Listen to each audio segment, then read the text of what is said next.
वइज़ा मरिज़्तु फहुव यशफ़ीन।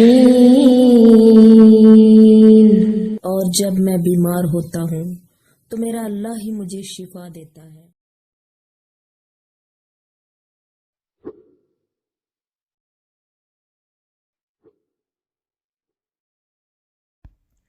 बिस्मिल्लाहिर्रहमानिर्रहीम।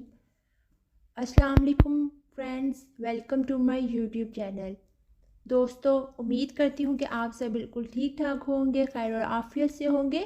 और मैं अपने तमाम दोस्तों के लिए अपने रब से दुआ करती हूँ कि मेरा रब आप सबको हमेशा अमन और सलामती के साथ रखे और सेहत और तंदुरुस्ती वाली ज़िंदगी से नवाजे। सो फ्रेंड, आज हम डिस्कस करेंगे होम्योपैथिक ड्रॉप्स को, जो कि यूज़ होते हैं ख़वातीन के अंदर जो बच्चा दानी के रसौलियों का मसला होता है, उसके लिए ये ड्रॉप्स यूज़ होते हैं। दोस्तों, मैं बात कर रही हूँ मसूद फार्मा के ड्रॉप्स हैं AHR सीरीज़ के। एक ही पैकिंग है और सेम पैकेजिंग के अंदर आपको इस मेडिसिन में मिलेंगी 3 बॉटल्स। तीनों ड्रॉपर बॉटल्स होंगी, ड्रॉप्स होंगे इसके अंदर। एक ही पैकिंग में 3 बॉटल्स होंगी और तीनों बॉटल्स की जो सीरीज़ नंबर है वो चेंज है। दोस्तों, इसमें होगा AHR 70, AHR 71 एंड AHR 72। सो ये 3 नंबर्स हैं जो सेम पैकेजिंग में आपको मिलेंगे और इन तीनों ही मेडिसिन को हमने यूज़ करना है। जो बच्चे दाने के अंदर औरतों में रसौलियाँ हो जाती हैं, सिस्ट हो जाती है, उसके लिए बात कर लेते हैं इसके तमाम यूजेस की और साइन एंड सिम्टम की, इसकी डोज की, इन तमाम चीज़ों को हम इस वीडियो में डिटेल में डिस्कस करेंगे। सबसे पहले बात कर लेते हैं इसके यूजेस की। तो दोस्तों, औरतों के अंदर जो बच्चा दानी में रसौलियों का मसला है, आप देखेंगे कि आज के दौर के अंदर इसकी परसेंटेज बहुत ज़्यादा बढ़ गई है। सिर्फ मैरिड जो वूमेन है, सिर्फ उनमें ही नहीं बल्कि जो कुंवारी बच्चियां हैं, कम उम्र है, जिनको माहवारी आते हुए अभी कुछ ही टाइम हुआ होता है, उनके अंदर ये बहुत देखने में आया है कि पानी की जो थैलियाँ, सिस्ट जो होती है, सिस्ट पानी वाली थैलियाँ होती हैं, उनमें लड़कियों में वो भी बहुत ज़्यादा बनने लगी हैं। और इसके अलावा यूट्राइन फाइब्रोइड जो रसौलियाँ दूसरी होती हैं पानी के अलावा वाली, वो भी बहुत ज़्यादा बन रही हैं। तो ये इन दोनों ही किस्म की रसौलियों के लिए बहुत इफ़ेक्टिव मेडिसन है। अगर आप अंदाज़न तकरीबन बात की जाए तो अब परसेंटेज के लिहाज से 40% से प्लस जो ख़वातीन हैं उनमें ये मर्ज़ बहुत ज़्यादा अब पाया जा रहा है। दोस्तों, रसौलियों में भी साइन एंड सिम्टम्स जो होते हैं वो डिफरेंट होते हैं। कुछ ख़वातीन के अंदर इस किस्म की रसौलियाँ होती हैं कि उनको बहुत ज़्यादा वो तकलीफ़ का बाइस बन रही होती हैं। इतनी तकलीफ़ होती है कि जो नाकाबिले बर्दाश्त भी हो जाती है कि ख़वातीन अक्सर उसकी तकलीफ़ को बर्दाश्त ना कर पाके और बेहोश हो जाती हैं। बहुत ज़्यादा वो उनकी जो हालत है वो सीरियस भी होने लगती है। अगर वो अपनी जो कंडीशन है वो प्रॉपर टाइम के अंदर ही उसकी ट्रीटमेंट ना करवाएं और मर्ज़ को बढ़ा लें, तो फिर इसकी जो तकलीफ़ है वो नाकाबिले बर्दाश्त हद तक भी बढ़ सकती है। लेकिन कुछ ख़वातीन ऐसी भी होती हैं जिनके अंदर ये सिस्ट बन जाए, ये रसौलियाँ बन जाए, तो वो तकलीफ़ नहीं देती और बग़ैर तकलीफ़ के अक्सर लोगों को पता भी नहीं होता कि उनको रसौलियाँ हैं। बाज़ औक़ात ऐसे होता है कि माहवारी की प्रॉब्लम चल रही होती है और फिर जब उसके लिए चेकअप करवाने जाया जाता है तो अल्ट्रासाउंड के अंदर पता चलता है कि इस लेडी को, चाहे वो मैरिड है या अनमैरिड है, जो भी है, उनको तब मालूम होता है कि हाँ जी, आपके बच्चादानी के अंदर सिस्ट का या रसौली का मसला है। तो ज़रूरी नहीं है कि जिनको पेन हो बहुत ज़्यादा उन्हें ही रसौलियाँ हों, कुछ लोगों को बग़ैर दर्द वाली रसौली भी हो सकती है। और दोस्तों, जो सिस्ट होती है पानी वाली, जो थैलियाँ बन जाती हैं, वो ऐसे भी होता है कि कुछ पेशेंट के अंदर की वो टूटती और बनती खुद ब खुद रहती हैं। यानी कि वो खुद ब खुद ही बनती हैं और कुछ टाइम के बाद वो टूट जाती हैं और बाद में साफ़ हो जाती हैं और फिर दोबारा कुछ अरसे के बाद फिर दोबारा से बन जाती हैं। यानी कि इनके टूटने और इनके बनने का जो अमल है वो जारी रहता है। इसलिए बेहतर ये होता है कि प्रॉपर ट्रीटमेंट करवा लिया जाए ताकि आगे मज़ीद फ्यूचर में ये दोबारा ना हो सके और ना ही इसकी वजह से कोई भी पेचीदगियाँ आएँ। दोस्तों अब अगर साइज़ की बात कर ली जाए तो जैसे इस बारे में हमने अभी बात की कि रसौलियाँ कुछ तकलीफ़ वाली होती हैं, कुछ बग़ैर तकलीफ़ वाली होती हैं। इसी तरह जो साइज़ के लिहाज से भी रसौलियाँ डिफरेंट होती हैं। कुछ लोगों के अंदर साइज़ का ख़वातीन में छोटा होता है, कुछ ख़वातीन में बड़ा हो जाता है। जो अपने मर्ज़ को बढ़ा लेती हैं तो वो वक्त के साथ साथ भी उसका साइज़ बढ़ जाता है, यानी कि डिफरेंट इनकी कंडीशन और डिफरेंट साइज़ भी हो सकते हैं। इसके अलावा दोस्तों कुछ ख़वातीन में ऐसी रसौलियाँ होती हैं कि रसौलियों की वजह से खून बहुत ज़्यादा उनका ख़ारिज होता है और यानी कि जब माहवारी उन्हें आती है तो उन्हें ब्लीडिंग बहुत ज़्यादा होती है नॉर्मल रूटीन से। और नॉर्मल रूटीन से क्योंकि जब ज़्यादा ब्लीडिंग हो रही होती है तो उनके अंदर ज़ाहिरी बात है कि खून की बहुत ज़्यादा कमी आ जाती है और वो पेशेंट जो है फिर वो एनीमिक हो जाती है। खून की कमी की वजह से उनका जो एचपी लेवल है वो भी लो हो जाता है। तो दोस्तों अगर आपने इन चीज़ों को नोट करना है कि अगर आपको माहवारी जो है उसमें ब्लीडिंग ज़रूरत से ज़्यादा हो रही है या नॉर्मली जितनी आपको होती है उससे ज़्यादा हो रही है तो बेहतर है कि आप जाके गायनेकोलॉजिस्ट से चेकअप करवाएं प्रॉपर। इसके अलावा अगर आपको पेन रह रही है, नॉर्मली तो हर किसी को होती है माहवारी के अंदर तकलीफ़, लेकिन अगर तकलीफ़ नाकाबिले बर्दाश्त है तो बेहतर है कि आप एक दफ़ा अपनी गायनेकोलॉजिस्ट से कंसर्न करें, प्रॉपर चेकअप करें ताकि ये मालूम हो सके कि पॉसिबिलिटी है कि जो ज़्यादा पेन है वो सिस्ट या रसौली की वजह से भी हो सकती है। बाज़ औक़ात लोगों को तकलीफ़ लड़कियों को हो रही होती है लेकिन वो उसको नॉर्मल इसलिए कंसीडर कर लेती हैं कि ये मेंसेस का वीक चल रहा है तो शायद हमने कोई भारी काम कर लिया या हमें थकावट ज़्यादा हो रही है तो इसलिए हमारी नॉर्मल से रूटीन से ज़्यादा हमें पेन हो रही है। लेकिन इसमें ये भी पॉसिबिलिटी हो सकती है कि आपको सिस्ट का इशू हो। तो बेहतर यह है कि अगर ब्लीडिंग ज़्यादा हो रही है या पेन ज़्यादा हो रही है तो आप एक दफ़ा गायनेकोलॉजिस्ट से ज़रूर कंसर्न कर लें दोस्तों। क्योंकि बात यह है कि अगर आपके जिस्म से खून ज़्यादा खारिज हो जाएगा तो फिर कमज़ोरी लाहक होने की वजह से और भी बहुत सारी पेचीदगियाँ और अमराज हैं जो आपके जिस्म के अंदर पैदा होना शुरू हो जाएंगे। तो बेहतर है कि वक्त रहते ही आप अपनी इन अलामात को नोट कर लें और अपना प्रॉपर चेकअप करा लें, क्योंकि कोई भी मर्ज़ अगर अभी शुरुआत में होता है उसी वक्त उसको हम आइडेंटिफाई कर लें तो वह हम वक्ती तौर पर फ़ौरन ही उसको हम ठीक कर सकते हैं। तो दोस्तों अब हम बात कर लेते हैं इन प्रॉब्लम से रिलेटेड के HR जो ये 70, 71 एंड 72 ड्रॉप्स हैं वो क्या कैसे नतीजे दिखाते हैं। दोस्तों ये ना सिर्फ कि आपके उस वक्ती तौर पर जो सिस्ट का या रसौली का आपको मसला है ये ना सिर्फ उस वक्त मौजूद सिस्ट या रसौली को ठीक करेगी बल्कि जो आइंदा आने वाला वक्त है उसमें उसकी दोबारा से उसका पैदा होने को या उसकी अफजाइश को रोक देगी। क्योंकि अक्सर और बेशतर यही होता है कि जो फीमेल हैं अगर उनको सिस्ट का मसला हो गया, उनको रसौली का मसला हो गया है, क्योंकि बहुत ज़्यादा ख़वातीन में ये देखने में आ रहा है कि जो यूट्राइन फाइब्रोइड्स है बहुत इशू इसका बढ़ता हुआ नज़र आ रहा है। वो अगर मेडिसिन ले लेती हैं या अक्सर तो जब रसौली जड़ों वाली बन जाती है तो फिर डॉक्टर्स उनको रिकमेंड करते हैं कि अब आप ऑपरेशन करवा के ऑपरेट करवा कर इसको निकलवा दें।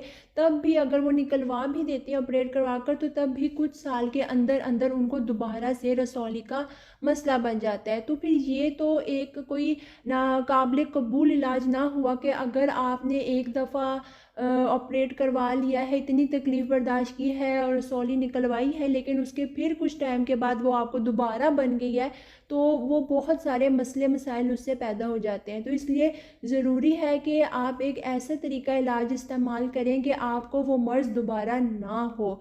तो मैं तो आपको रिकमेंड करूँगी कि अगर आपको सिस्ट का या रसौली का मसला है और शुरुआत में ही आपको पता चल गया तो आप उसको इतना आगे ना बढ़ने दें कि वो अपनी जड़ें पकड़ के इतनी मजबूत हो जाए कि आपको ऑपरेट करवा के उससे निकालना पड़े। आप किसी अच्छी होम्योपैथिक होम्योपैथिक डॉक्टर के पास जाएं, उन्हें कंसल्ट करें, पूरा चेकअप करवाएं। इंशाल्लाह आपको ऑपरेशन की ज़रूरत नहीं पड़ेगी। तो आते हैं वापस HR ड्रॉप्स की तरफ। इनके भी रिज़ल्ट बहुत अच्छे, रिव्यूज़ बहुत पेशेंट की तरफ से आए कि अगर उन्होंने स्टार्टिंग में ही इसको इस्तेमाल किया है तो शुरुआत में ही उनकी रसौली ठीक हो गई, उन्हें किसी ऑपरेट की ज़रूरत नहीं पड़ी और दोबारा भी उनको इन रसौलियों का या सिस्ट का मसला नहीं हुआ। तो ये इसका एक बेस्ट पॉइंट है कि ये फर्दर आगे भी फ्यूचर में भी दोबारा रसौली होने से आपको बचाएगा। दोस्तों इसके अंदर बहुत अच्छी मेडिसिन होम्योपैथिक की मिलाई गई हैं जो अलामात का लिहाज से सभी की सभी रसौलियों पे असरअंदाज बहुत अच्छे तरीके से होती है। दोस्तों इसमें जो मिलाई गई है मेडिसिन वो तमाम ही जो औरतें की बच्चा दानी के मुतल्लिक मर्ज़ है, तकलीफ़ है या फिर जैसे खून का जहरीलापन आ जाता है, अक्सर इन तरह के मसाइल की वजह से ट्यूमर्स बन जाते हैं। तो ये ऐसी पेशेंट जिनको ट्यूमर बनने का हो, जैसे अक्सर गिल्टियाँ बन जाती हैं, अंडर आर्म्स में बन जाती हैं और काफ़ी इस तरह के मसले मसाइल बनते हैं, तो ये बहुत इफ़ेक्टिव है कि ये खून की एक तो कमी को पूरा करते हैं ड्रॉप्स, फिर खून के जहरीलेपन को ये ख़त्म करते हैं। इसके अलावा जो लोथड़े बनने की सलाहियत जिन लोगों के अंदर, औरतों के अंदर होता है कि खून के लोथड़े ज़्यादा बन रहे होते हैं, मेंसेस में भी उनको ब्लीडिंग कम हो रही होती है और ब्लड क्लॉट ज़्यादा आ रहे होते हैं, तो ये मेडिसिन उस लोथड़े बनने की जो खून के अंदर सलाहियत पैदा हो जाती है उसको भी ख़त्म कर देते हैं। इसके अलावा रसौली जिनको बनी हो, रसौलियों की वजह से ज़्यादा ब्लीडिंग हो रही हो, जैसे कि अक्सर मेनोपॉज के अंदर के जब औरतों का वो टाइम के उनके मेंसेस बंद होने वाले होते हैं, जो कि ड्यूरेशन है 45 to 55 की एज में औरतों को जब उनकी माहवारी आना बंद होनी होती है तो ज़्यादातर ख़वातीन को तब बच्चादानी की रसौली का मसला हो जाता है। और क्या होता है कि क्योंकि वो बग़ैर तकलीफ़ के अक्सर लोगों को होती है तो उनको पता ही नहीं होता ख़वातीन को कि हमें रसौली का मसला है। और जब फिर क्या होता है कि बंद होने पे उनकी माहवारी आती है तो तब उनको बहुत ज़्यादा ब्लीडिंग हो रही होती है और फिर जब वो चेकअप करवाने जाते हैं कि इस ब्लीडिंग की रीज़न क्या है, इतने इतने लंबे डेज तक मेंसेस चल रहे होते हैं, तो फिर उन्हें पता चलता है कि क्योंकि जी उनको रसौली है इस वजह से उनको ब्लीडिंग इतनी ज़्यादा हो रही है। तो ये दवा ज़्यादा ब्लीडिंग जो रसौलियाँ बनती हैं ज़्यादा ब्लीडिंग की कॉज करती हैं, ये उस ज़्यादा ब्लीडिंग को भी रोकता है और खून का जो हमारा ज़ाया हो रहा होता है उससे खून को ज़ाया होने से बचा लेता है। दोस्तों इसके अलावा ये ना कि सिर्फ हमारे जो बच्चादानी की रसौलियों के लिए फ़ायदेमंद है, बल्कि इसके अलावा नॉर्मल रूटीन में भी जो हमें मेंसेस की बेकायदगियाँ होती हैं कि या तो वक्त से पहले आ रहे हैं या 10-10 15-15 दिन लेट आ रहे हैं या बार बार महीने में 2 दफ़ा आ रहे हैं, तो उन ऐसी अलामात में भी बहुत इफ़ेक्टिव है। हार्मोन्स का भी बहुत मसला इन चीज़ में मैटर करता है कि अगर हमारा हार्मोन का लेवल डिस्टर्ब हुआ है, इम्बैलेंस आ रहा है उसमें, तब भी हमें बच्चादानी से मुतल्लिक बहुत से इश्यूज़ हो सकते हैं, हमारी माहवारी का जो साइकिल है वो ख़राब हो सकता है। तो ये मेडिसिन जो है वो हार्मोन का जो मुनासिब तवाज़ुन ख़वातीन के अंदर होना चाहिए ये उसको मेंटेन रखता है, उसके गदूद को मुतासिर होने से बचाता है, जो हार्मोन्स क्रिएट उन्होंने नॉर्मल करने होते हैं इस तरह से कि जो नॉर्मल फंक्शनिंग होती है यूट्रस की उसको मेंटेन रखती है। इसके अलावा जो पेन होती है पेशेंट को रसौली बनने की वजह से, इंठन उठना और इस कदर उठना कि नाकाबिले बर्दाश्त हो जाना, और जो निचला हिस्सा है बच्चादानी का उस पर बहुत ज़्यादा दबाव पड़ने लगना तकलीफ़ की शिद्दत से, तो उस तकलीफ़ के अंदर भी ये मेडिसिन बहुत इफ़ेक्टिव है।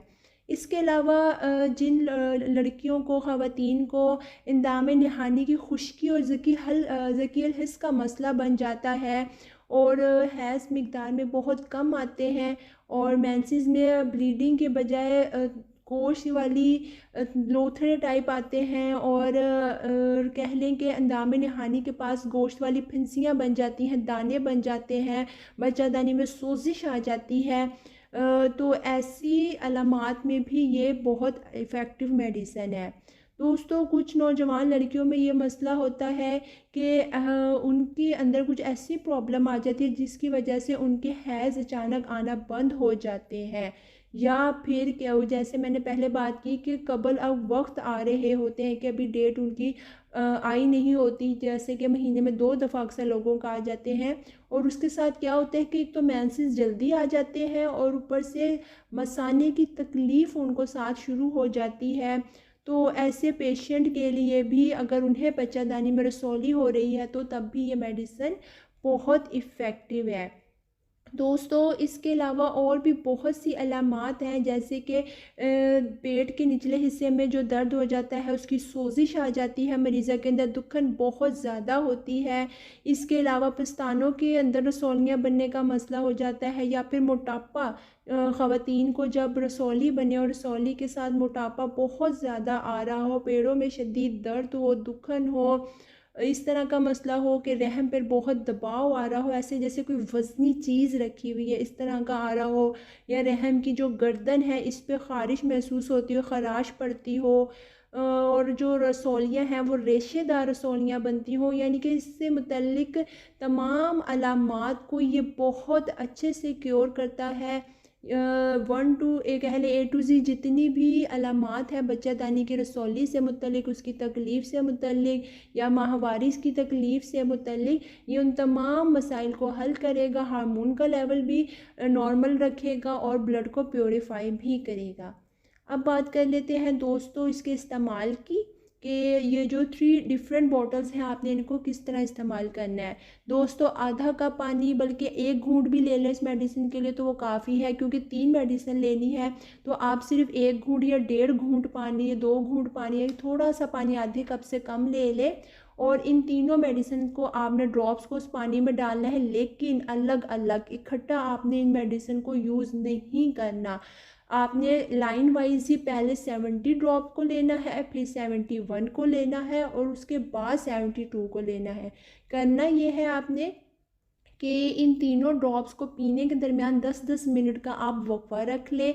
आप इनको इस्तेमाल करेंगे तो आपने वही एहतियात कि आपने कुल्ली ज़रूर करनी है दवा खाने से पहले, और अच्छे से कुल्ली करके फिर आप थोड़ा सा पानी लेके उसमें जो 70 ड्रॉप्स हैं उनके आप सिर्फ 30 ड्रॉप्स लेंगे, और उन 30 ड्रॉप्स को आप दिन में 3 दफ़ा इस्तेमाल करेंगे। जैसे सुबह, शाम और रात आप इस्तेमाल करें। तो सबसे पहले आपने एचआर 70 ड्रॉप्स लेने हैं, उसके 10 मिनट के बाद फिर 71 ड्रॉप्स आपने लेने हैं। दोस्तों 71 ड्रॉप्स के भी 70 की तरह ही 30 ड्रॉप्स ही आप यूज़ करेंगे। 1 घूंट पानी में अगर पी सकते हैं तो ठीक है, अगर आपको 1 घूंट में नहीं पी जा रही तो आधा कप आप पानी ले लें, या आधा कप नहीं पी सकते तो 1 घूंट वो आप देख लेगा, लेकिन आधे कप से ज़्यादा आपने पानी नहीं लेना। लेकिन जो 72 ड्रॉप्स हैं उसके आपने जस्ट 5 ड्रॉप्स ही यूज़ करने हैं।